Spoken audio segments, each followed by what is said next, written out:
Dingana voalohany ity hetsika nataon'ny fikambanana asa anaty famokijaka ity dia ny fanadiovana goavana ny zaridaina Jean Ralaimongo eto Majunga be. Asa tana maro no nentin'ny mpikambana maro be nanadio ny zaridaina lehibe eto Mahajanga io tamin'ny maraina ny sabotsy 17 ny volana May 2022. Manomboka eto izany, raisin'ny fikambanana asa anaty famokijaka Antanana ny fikarakarana sy ny fanajariana n'ity zaridaina manatantara eto Mahajanga ity. Efa nisy ny fangatahana nataon'ny fikambanana asa anaty famokijaka tany amin'ny commune Mahajanga renivohitra mba handray Antanana n'io zaridaina io. Ankehitriny, efa mipetrapetraka ny drafitra rehetra amin'ny fanatsarana ny zaridaina Jean Ralaimongo eto Majunga be io. Misy ny projet be da be, misy ny androany zao fanadiovana faobe dia fambolena zaridaina ihany koa no avy manaraka. Projet ny famokijaka amin'ity zaridaina dia dia voalohany androany fanadiovana, dia faharoa fambolena flera eto amin'ny jardin, fahatelo ho amboana jet d'eau, velomina jet d'eau amin'ity jardin ity, ho atao pavé daholo ny atao anatin'ny jardin.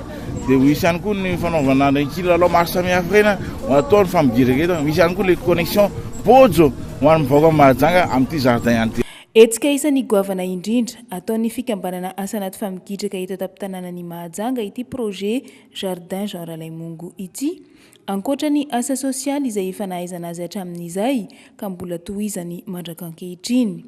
Ho andramatoa asa anaty izay filoam-boninahitra sy nanorina ny fikambanana dia zava-dehibe ny fikolokoloana ny tanindrazana na dia efa nikopa-kelatra any ampitan-dranomasina aza ny tenany. Mbola eo rahateo ireo mpikambana ao amin'ny birao mandrafitra ny fikambanana asa anaty famokijaka isolotena azy amin'ireny hetsika rehetra ireny ary manotrina eny hatrany ireo mpikambana marobe. Efa mihoatra ny 10 mahery izao ny isan'ny mpikambana ao amin'ny fikambanana asa anaty famokijaka. Tsy dia hoe misy karama loatra ireo mpikambana fa ny raha manao hetsika zahay dia misy zavatra tolotra, ao ny vary, ao ny lafarina, ao ihany koa fanta orange sy ny boisson maro samihafa. Izay indrindra zany natolotra ho an'ny président d'honneur-nay asa anaty famokijaka izay any lavitra any fa ny fony manakaiky ny vahoaka ny Mahajanga amin'izao fotoana izao. Tsy miala maina ny mpikambana nandray anjara tamin'ny fanadiovana faobe teto amin'ny zaridaina Ralaimongo ity ka nozarana voandalana ary nahazo fialana hetaheta ihany koa.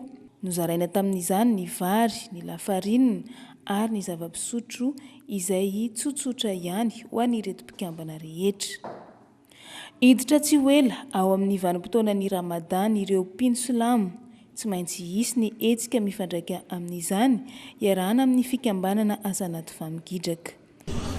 Dia ny projet-nay manaraka moa zany ny Ramadan zao ho avy dia be da be ny hetsika ho ataonay fa dia fa tsara moa zany zao ty zany zay dia fa hoe ampafantarinay ho antsika rehetra zay mpino silamo fa ho avy zany zay anampy ho antsika jiaby zay mpino silamo amin'ny fahatongavany Ramadan zao.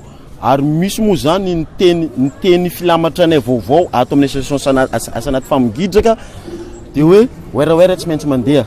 Fa dia madio mangatsakatsaka kosa izao ny zaridaina Jean Ralaimongo eto Majunga be.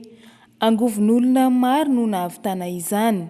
Ny andamy-ambavy ny fanadiovana, tsy nanavahana na zaza na tanora na ray aman-dreny efa olobe. Olon-kendry ihany koa ny mponiny Mahajanga, inony izany ka afaka hanaja ny fahadiovana izay misy eto amin'ny Jardin Jean Ralaimongo mandra-panatotosany ny fikambanana asa anaty famokijaka ny tetikasa fanatsarana rehetra.